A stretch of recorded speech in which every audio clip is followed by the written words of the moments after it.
고단한 인생길 헛된 것 쫓지 않고 하나님의 뜻을 쫓게 하심에 정말 감사합니다. 하나님이 믿어지게 하심에 감사합니다. 매사 불안이 아닌 믿음을 가질 수 있게 하심에 정말 감사합니다. 오늘 말씀의 1절을 보시면 여호와의 큰 날이 가깝고도 빠르다고 나옵니다. 그리고 용사가 거기서 슬피 운다고 합니다. 여호와의 큰 날은 하나님이 심판을 작정하신 날입니다.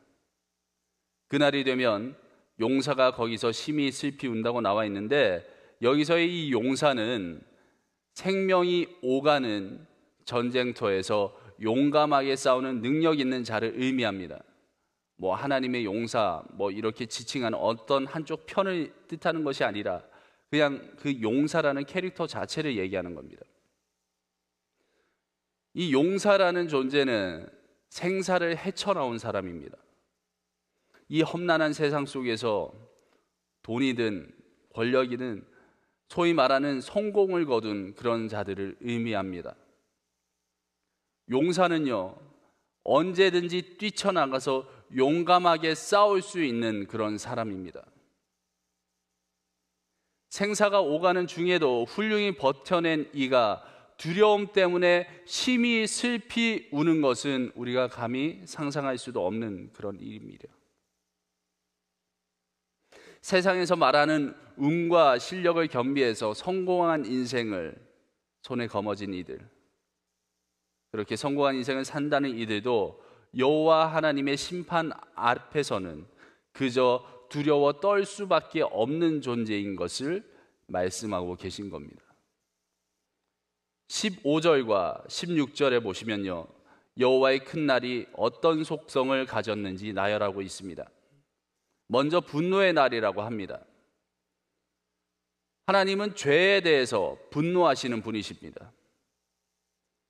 그간에 참고 기다리시며 쌓아두신 그 분노가, 죄를 향한 분노가 쏟아지는 그런 날입니다. 환난과 고통의 날이라고도 합니다. 눈 딱 감고 버티면 지날 수 있는 그런 날이 아닙니다. 용사도 두려워서 우는 날이라고 했습니다. 황폐, 패망이라는 이런 전쟁에 관련된 표현들도 등장합니다. 우리 성도님들 어느 곳이든 유적지를 가셨던 그런 기억들을 한번 떠올려 보십시오. 성지순례 때 보셨던 모습도 좋고요, 또는 우리 인근에 어떤 오래전 도시였던 곳, 지금은 사람이 살지 않는 곳, 이런 것들을 한번 떠올려 보십시오. 예전엔 번성하여서 도시였다고 하는 곳들을 직접 눈으로 한번 보시게 되면 현재 남아있는 건 집터나 기둥 또는 무너진 담벼락 정도의 그런 흔적들만 볼 수 있습니다. 그곳에는 더 이상 사람이 살지 않습니다. 살 수 없기 때문에 그곳을 떠난 것입니다. 도시라면 떠나는 대안이라도 있는데, 바로 이 여호와 하나님의 날, 하나님이 심판을 행하시는 날은 그 어느 것도 떠날 수 있는 그런 대안을 찾을 수가 없습니다. 이 땅 어디에도 피할 곳이 없습니다. 인간이 스스로를 보호하기 위해서 만든 성읍 같은 것들이 소용 없어지는 날입니다. 지금 본문은 그런 모습을 묘사하고 있는 것입니다.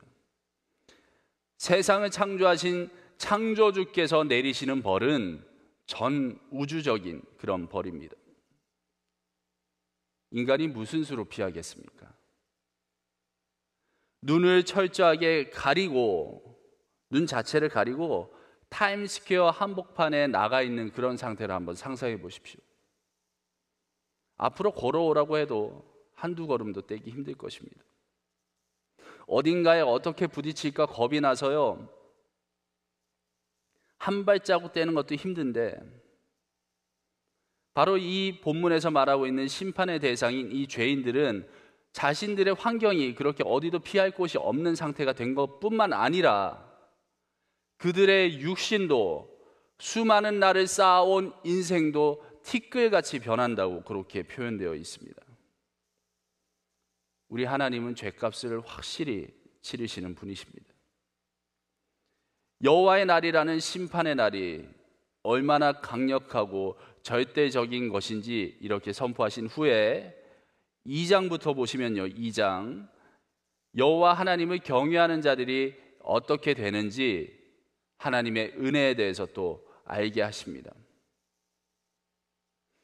2장 1절 말씀에 보시면요, 수치를 모르는 백성아 모일지어다 라고 나와 있습니다.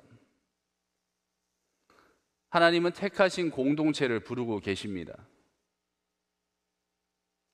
오늘로 치면 교회를 의미합니다. 모이는 곳, 교회입니다. 2절 말씀에 보시면요, 심판이 임하기 전에 모이라고 말씀하십니다. 다른 말로 심판이 임하기 전에 돌이키면 피할 길을 주시겠다고 하십니다. 여호와 하나님의 심판이 임하면 더 이상 피할 곳이 없습니다. 앞서 읽으신 1장의 본문들은 그렇습니다. 2장에 접어들어서 하나님은 이제 피할 길을 말씀하시는데 심판이 임하기 전이라면 피할 길을 주시겠다고 분명히 선포하십니다. 그 심판이 임하기 전에 하나님을 찾으면 숨김을 얻게 된다고 분명히 기록하고 있습니다. 우리 하나님은 이런 분이십니다. 택하신 자들을 그냥 두지 않으십니다. 미국의 예로 들어서요, 세계 정세가 막 굴러갈 때에 어떤 전쟁이나 그런 충돌이 일어나기 전에 어떤 징조로 미국이 움직인다는 것을 알 수 있습니까? 먼저 미국은 어떤 전쟁이나 이런 이벤트가 좋지 않은 이벤트가 일어날 때에 제일 먼저 하는 것이 자국민들을 대피시키는 겁니다. 그 땅에서 자국민들을 먼저 대피시킵니다. 자국민 보호에 아낌없이 힘을 쏟습니다. 그러면 미국이 어떻게 움직이는지를 보면요, 그 땅에 무엇이 일어날지를 알 수 있는 거예요. 분명히 무슨 일이 일어난다는 그런 징조로 그런 것들을 활용합니다. 하나님의 속성도 비슷합니다. 3절 말씀을 함께 읽어보겠습니다. 3절입니다. 3절 다 함께 읽습니다. 시작.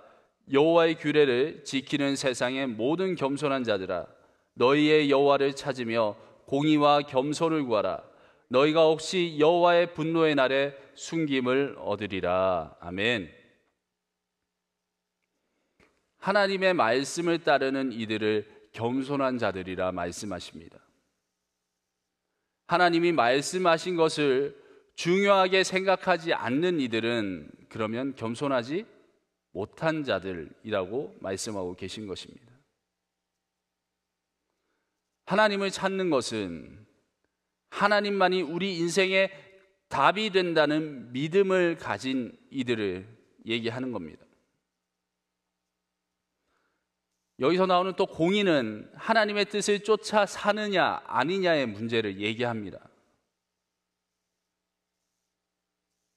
하나님의 뜻을 저버리는 이들에게는 공의로우신 하나님이 벌을 주십니다. 하나님의 뜻을 따르는 자들은 2장 3절 말미의 말씀처럼 숨김을 얻게 됩니다. 겸손은 하나님이 하시는 일이 모두 옳습니다 고백하는 것입니다. 여기 본문에서의 겸손은요, 하나님이 하시는 모든 일이 옳습니다. 하나님의 뜻을 쫓아 살면서 하나님이 하시는 일이 모두 옳습니다라고 이렇게 고백하는 자들에게는 황폐와 패망의 날에, 더 이상 살 수 없어지는 그 날에,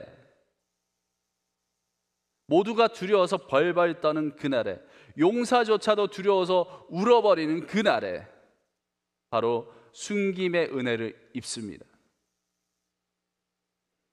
하나님의 이런 속성을 오늘 우리의 삶에 한번 적용해 보시기 바랍니다. 우리의 삶이 참 쉽지 않습니다. 하루하루 눈 뜨는 것이, 또 일하러 나가는 것이 정말 힘들 때가 많습니다. 또는 여러 가지 악재들이 겹쳐서 정말 캄캄하고 두려움에 쌓일 때도 많습니다. 걱정이 정말 산더미처럼 쌓일 때가 많습니다. 그럴 때에 숨김의 은혜를 베푸시는 하나님을 찾으십시오. 하나님은 여러분 한 분 한 분을 절대로 그냥 두지 않으시고 지금도 계속해서 지켜보시면서 언제든지 그런 악재로부터 건져내실 준비가 되어 있으시고 그렇게 하실 분이십니다. 우리 하나님이 그런 분이십니다. 숨김의 은혜를 베푸시는 하나님을 찾으십시오. 그러면 안전합니다. 하나님을 비웃은 이들을 향해 벌하실 때에도, 가차없는 벌이 임할 때에도 택함 받은 백성들을 먼저 생각하시는, 이 부분이 정말 중요합니다. 먼저 생각하신다는 겁니다. 누구를요? 바로 주님의 말씀을 따르겠다고 작정하고 믿음 가지고 살아가시는 바로 여러분을 말씀하시는 겁니다. 택함 받은 백성들을 먼저 생각하시는 바로 그 여호와 하나님을 기억하십시오. 그러면 서두에 제가 주님께 고백했던 것처럼 우리 모두의 고백이 또 되지 않겠습니까? 바로 감사가 넘치게 됩니다. 피할 곳이 없는 그때에도 길을 만들어 주시는 바로 그 하나님을 기억하십시오. 숨김의 은혜를 바로 내게 이미 주셨다는 것을, 이미 보장받은 그런 은혜라는 것을 기억하십시오. 하나님이 그런 분이시기 때문입니다. 이미 내게, 이미 우리 가정에게 하나님이 주신 은혜라는 그 사실을 기억하시고 감사함 속에서 하나님의 공의를 즐거워하는, 하나님의 그 말씀 따르는 것을 즐거워하는 우리 모두 될 수 있기를 간절히 소원합니다. 기도하겠습니다. 하나님을 비웃는 이들을 그냥 두지 않으시는 하나님, 그 반면에 이미 구하기로 작정하신 택하신 백성들을 먼저 숨겨주시는 하나님, 말씀을 통하여 하나님의 그 은혜를 오늘도 기억하게 하시고 또 누릴 수 있도록 인도하심을 감사드립니다. 내게 주신 이 매 순간 하나님의 그 은혜를 기억하고 평안하게 하여 주시옵소서. 감사하게 하여 주시옵소서. 예수 그리스도의 이름으로 기도합니다. 아멘.